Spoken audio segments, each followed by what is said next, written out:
नमस्कार दोस्तों, हमारे इस YouTube channel SB study point पर आपका एक बार फिर से स्वागत है। दोस्तों, आज का यह वीडियो एक अत्यंत महत्वपूर्ण विषय पर आधारित है और वह विषय है विधायिका यानी भारत की संसद या पार्लियामेंट ऑफ इंडिया।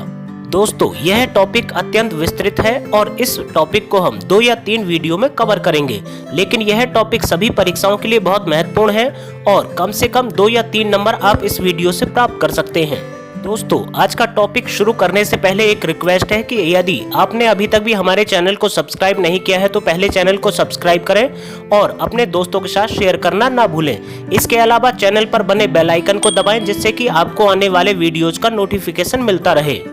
तो आइए शुरू करते हैं आज का वीडियो और देखते हैं सबसे पहले भारतीय संसद की संरचना को यानी स्ट्रक्चर ऑफ पार्लियामेंट को। दोस्तों, भारत की विधायिका या संसद का उल्लेख भारतीय संविधान के अनुच्छेद 79 में किया गया है। जैसा कि हम सभी जानते हैं, भारतीय संसद के 3 अभिन्न अंग होते हैं। पहला राज्यसभा, जिसका उल्लेख अनुच्छेद 80 में किया गया है। दूसरा अंग है राष्ट्रपति, जिसका उल्लेख अनुच्छेद 52 में किया गया है। और भारतीय संसद का तीसरा एवं अभिन्न अंग है लोकसभा, जिसका उल्लेख अनुच्छेद 81 में किया गया है। आइए अब जानते हैं संसद सदस्यों के बारे में। साथियों, जैसा कि हम सभी जानते हैं, संसद के 2 सदन होते हैं, जिसके उच्च सदन को राज्यसभा एवं निम्न सदन को लोकसभा कहते हैं। दोस्तों, राज्यसभा की अधिकतम सदस्य संख्या 250 हो सकती है, लेकिन इसकी वर्तमान प्रभावी संख्या 245 है, जिसमें से 233 सदस्य राज्य एवं केंद्र शासित प्रदेशों से एवं 12 सदस्य राष्ट्रपति द्वारा मनोनीत किए जाते हैं। इसी प्रकार लोकसभा के सदस्यों की अधिकतम संख्या 552 एवं प्रभावी संख्या 545 हो सकती है, जिसमें से 530 सदस्य राज्यों से, 20 सदस्य केंद्र शासित प्रदेशों से एवं अधिकतम 2 सदस्य राष्ट्रपति द्वारा मनोनीत किए जा सकते हैं।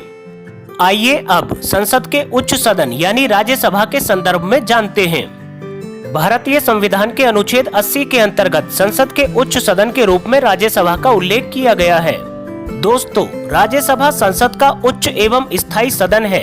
इसकी पहली बैठक काउंसिल ऑफ स्टेट के रूप में 13 मई 1952 को हुई थी, जिसकी अध्यक्षता तत्कालीन उपराष्ट्रपति डॉक्टर एस राधाकृष्णन के द्वारा की गई थी। 23 अगस्त 1954 से इसे राज्यसभा कहा जाने लगा। दोस्तों, यह स्पष्ट कर दें कि राज्यसभा संसद का उच्च सदन जरूर है, लेकिन इसकी शक्तियां लोकसभा से कहीं कम होती हैं। वास्तव में राज्यसभा राज्यों का प्रतिनिधित्व करने के कारण ही राज्यसभा कहलाता है। आइए अब एक नजर राज्यसभा सदस्यों की योग्यताओं पर डालते हैं। भारतीय संविधान के अनुच्छेद 84 के अनुसार ऐसे व्यक्ति जो भारत के नागरिक हैं तथा 30 वर्ष की आयु पूरी कर चुके हैं एवं संबंधित राज्य क्षेत्र के पंजीकृत मतदाता हों, वे राज्यसभा के सदस्य हो सकते हैं। आइए अब जानते हैं कि राज्यसभा सदस्यों का निर्वाचन किस प्रकार किया जाता है। दोस्तों, राज्यसभा सदस्यों का निर्वाचन राज्य की विधानसभाओं के निर्वाचित सदस्यों द्वारा अनुपातिक प्रतिनिधित्व पद्धति के आधार पर अप्रत्यक्ष रूप से किया जाता है। सभी राज्यों को राज्यसभा सीटों का बंटवारा राज्यों की जनसंख्या के आधार पर किया जाता है, जिसका उल्लेख भारतीय संविधान की अनुसूची 4 में किया गया है। इसके अनुसार अलग अलग राज्यों को उनकी जनसंख्या के आधार पर कम से कम 1 सीट और अधिकतम 31 सीटें उत्तर प्रदेश को प्राप्त हुई हैं। राज्यसभा में सदस्यों की अधिकतम संख्या 250 हो सकती है, परंतु इसके वर्तमान सदस्यों की संख्या 245 है, जिनमें से 233 सदस्यों का चुनाव 28 राज्यों तथा 3 केंद्र शासित प्रदेशों के विधानमंडल द्वारा किया जाता है तथा शेष 12 सदस्यों का राष्ट्रपति द्वारा मनोनयन किया जाता है। दोस्तों, यह ध्यान दें कि मनोनीत होने वाले सभी सदस्य सामान्यतः कला, विज्ञान या अन्य किसी विशेष क्षेत्र से संबंधित होते हैं। राज्यसभा का गठन 6 वर्ष के लिए किया जाता है और यह एक स्थायी सदन है, यानी इसका कभी भी विघटन नहीं किया जा सकता है, परंतु प्रत्येक 2 वर्ष बाद इसके 1/3 सदस्य अवकाश ग्रहण कर लेते हैं तथा उनके स्थान पर नए सदस्य स्थान ग्रहण कर लेते हैं। आइए अब जानते हैं राज्यसभा के अधिवेशनों या बैठकों के बारे में। दोस्तों, भारत का राष्ट्रपति वर्ष में कम से कम 2 बार राज्यसभा का अधिवेशन आहूत करता है, परंतु राज्यसभा की अंतिम बैठक और अगले सत्र की प्रथम बैठक में 6 माह से अधिक का अंतर नहीं होना चाहिए। परंतु यह भी ध्यान दें कि आपातकाल के समय राज्यसभा के विशेष अधिवेशन बुलाए जा सकते हैं। आइए अब राज्यसभा के सभापति एवं उपसभापति के बारे में जानें। दोस्तों, भारतीय संविधान के अनुच्छेद 64 एवं अनुच्छेद 89 के अनुसार भारत का उपराष्ट्रपति राज्यसभा का पदेन सभापति होता है। अर्थात राज्यसभा के सभापति का चुनाव नहीं होता, बल्कि जो भी व्यक्ति भारत का उपराष्ट्रपति होता है वही राज्यसभा का पदेन सभापति कहलाएगा। जबकि सभापति की सहायता के लिए राज्यसभा के सदस्यों में से एक उपसभापति का निर्वाचन किया जाता है। सभापति की अनुपस्थिति में उपसभापति सभापति के कर्तव्यों का पालन करता है। दोस्तों, सभापति सदन का सदस्य नहीं होता, परंतु सदन में मतों के बराबर होने पर वह निर्णायक मत दे सकता है। 14 मई 2002 में पारित विधेयक के अनुसार उपसभापति को केंद्रीय राज्य मंत्री के समान भत्ता देने का प्रावधान किया गया है। अनुच्छेद 97 के अनुसार सभापति एवं उपसभापति का वेतन भारत की संचित निधि से दिया जाता है, जिसका उल्लेख भारतीय संविधान के अनुच्छेद 266 में किया गया है। आइए अब जानते हैं राज्यसभा की शक्तियों एवं उसके कार्यों के संदर्भ में। दोस्तों, राज्यसभा लोकसभा के साथ मिलकर कानून निर्माण करने एवं संविधान संशोधन में सहायता करती है। संसद का अभिन्न अंग होने के कारण बिना इसकी सहमति के कोई भी विधेयक कानून नहीं बन सकता है। अर्थात ऐसा कोई भी विधेयक जो लोकसभा में पारित हो चुका है उसे राज्यसभा में पारित करवाना अनिवार्य है। इसके अलावा वह लोकसभा के साथ मिलकर राष्ट्रपति तथा उपराष्ट्रपति के निर्वाचन में शामिल होती है। दोस्तों, यह जानना आवश्यक है कि केवल राज्यसभा को ही यह अधिकार प्राप्त है कि वह संविधान के अनुच्छेद 312 के तहत अखिल भारतीय सेवाओं का सृजन कर सकती है। इसके अलावा राज्यसभा को यह भी अधिकार प्राप्त है कि वह अनुच्छेद 249 के तहत राज्य सूची के किसी विषय को राष्ट्रीय महत्व का घोषित कर सकती है। इसके साथ ही राज्यसभा लोकसभा के साथ मिलकर महाअभियोग की प्रक्रिया में भाग लेती है। दोस्तों, हम पिछले वीडियोज में जान चुके हैं कि अनुच्छेद 61 में राष्ट्रपति पर महाअभियोग की प्रक्रिया का उल्लेख किया गया है। यदि 1 माह से अधिक अवधि तक आपातकाल लागू रखना हो तो उस प्रस्ताव का अनुमोदन वह राज्यसभा के साथ मिलकर करती है। दोस्तों, आपको बता दें कि राज्यसभा लोकसभा द्वारा पारित साधारण विधेयक को 6 माह तक अपने पास रोककर रख सकती है, किंतु वह किसी भी विधेयक को समाप्त नहीं कर सकती। इसके अलावा अनुच्छेद 109 में स्पष्ट कहा गया है कि राज्यसभा में धन विधेयक प्रस्तुत नहीं किए जा सकते, यह केवल लोकसभा में ही प्रस्तुत किए जा सकते हैं।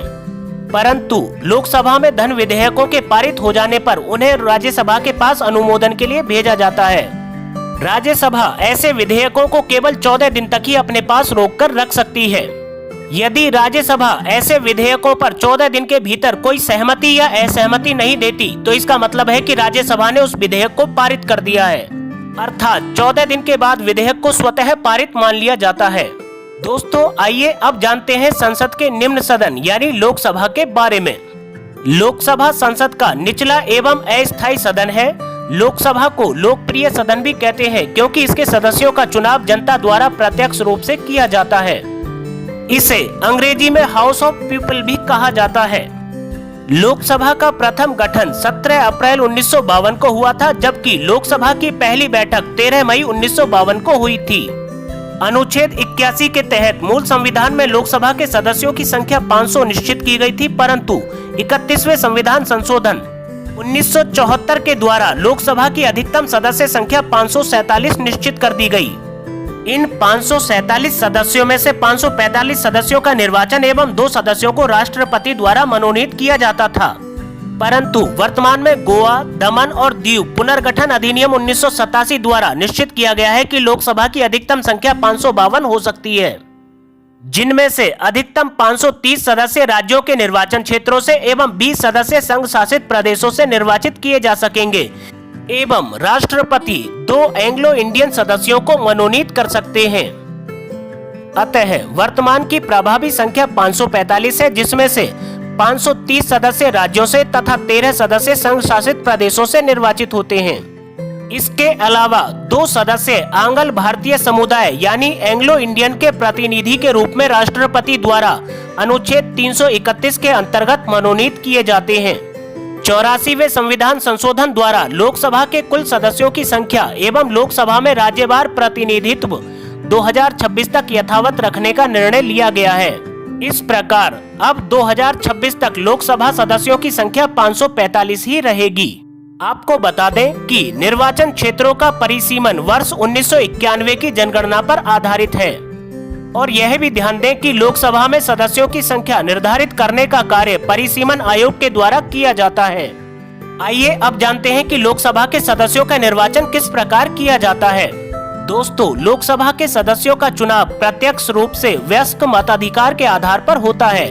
पहले 21 वर्ष की आयु प्राप्त व्यक्ति को वयस्क समझा जाता था, किंतु संविधान के 61वें संविधान संशोधन 1989 द्वारा मताधिकार की आयु को 21 वर्ष से घटाकर 18 वर्ष कर दिया गया। अतः वर्तमान में भारत का कोई भी व्यक्ति जो भारत का नागरिक है तथा 18 वर्ष की आयु पूरी कर चुका है, वह लोकसभा निर्वाचन में अपना मतदान कर सकता है। परंतु यह भी ध्यान दें कि अनुच्छेद 326 के आधार पर वह व्यक्ति चित्त विकृत किसी अपराध या भ्रष्ट आचरण के आधार पर संसद द्वारा बनाई गई किसी विधि के अधीन मत देने से अयोग्य न हो। अर्थात उपरोक्त कारणों के आधार पर भारत की संसद अनुच्छेद 326 का प्रयोग करके किसी व्यक्ति के मत अधिकार को छीन सकती है। आइए अब जानते हैं लोकसभा के सदस्यों की योग्यताओं के संदर्भ में। लोकसभा सदस्यों की अर्हताओं का उल्लेख अनुच्छेद 84 में किया गया है। इसके अनुसार कोई भी व्यक्ति लोकसभा का सदस्य चुने जाने योग्य होगा यदि वह भारत का नागरिक हो, उसकी आयु 25 वर्ष से कम नहीं होनी चाहिए, निर्वाचन आयोग द्वारा प्राधिकृत व्यक्ति के समक्ष शपथ ली हो, उसके पास ऐसी अन्य योग्यताएं हो जो संसद द्वारा बनाई गई विधि के तहत निर्धारित की गई हैं। दोस्तों, आपको बता दें, ये सभी अर्हताएं संसद ने जन प्रतिनिधित्व अधिनियम 1951 पारित कर संसद के सदस्यों के लिए निर्धारित की हैं। साथियों, अनुच्छेद 101 व अनुच्छेद 102 में संसद सदस्यों के लिए निरअर्हताओं का उल्लेख किया गया है। अनुच्छेद 101 के अनुसार यदि कोई सदस्य संसद के दोनों सदनों अथवा राज्य विधानमंडल के किसी सदन का सदस्य चुन लिया जाता है तो उसे एक सदन में अपना स्थान छोड़ना होगा। अर्थात यह कहा जा सकता है कि कोई व्यक्ति एक समय में राज्य विधानमंडल या संसद के एक ही सदन का सदस्य हो सकता है। अनुच्छेद 102 के अनुसार कोई व्यक्ति लोकसभा या राज्यसभा का सदस्य चुने जाने के योग्य नहीं होगा यदि वह भारत सरकार या किसी राज्य की सरकार के अधीन कोई लाभ का पद धारण करता है, वह चरित्रहीन है या दिवालिया है, वह भारत का नागरिक नहीं है या उसने किसी विदेशी राज्य की नागरिकता स्वेच्छा से अर्जित कर ली है, या वह किसी विदेशी राज्य के प्रति निष्ठा रखता हो, या वह दल बदल कानून के तहत अयोग्य ठहराया गया हो। ऐसा व्यक्ति संसद के किसी भी सदन का सदस्य नहीं हो सकता। यह ध्यान दें, अनुच्छेद 103 के अनुसार यदि यह प्रश्न उठता है कि संसद के किसी सदन का कोई सदस्य अनुच्छेद 102 के अनुसार अयोग्य है, तो इस बात का निर्धारण भारत के राष्ट्रपति द्वारा निर्वाचन आयोग की सलाह के आधार पर किया जाएगा। आइए अब जानते हैं लोकसभा के कार्यकाल के बारे में। दोस्तों, भारतीय संविधान के अनुच्छेद 83 के पैरा 2 के अनुसार लोकसभा का कार्यकाल प्रथम बैठक की तारीख से अगले 5 वर्ष तक होता है। 5 वर्ष की अवधि समाप्त होते ही लोकसभा भंग हो जाती है, परंतु इस अवधि के पूर्व भी भारत के राष्ट्रपति प्रधानमंत्री की सलाह पर लोकसभा को भंग कर सकते हैं। इसलिए लोकसभा को एक अस्थायी सदन कहा जाता है। दोस्तों, आपातकाल की घोषणा लागू होने पर संसद विधि द्वारा लोकसभा के कार्यकाल में वृद्धि कर सकती है, जो एक बार में 1 वर्ष से अधिक नहीं होनी चाहिए।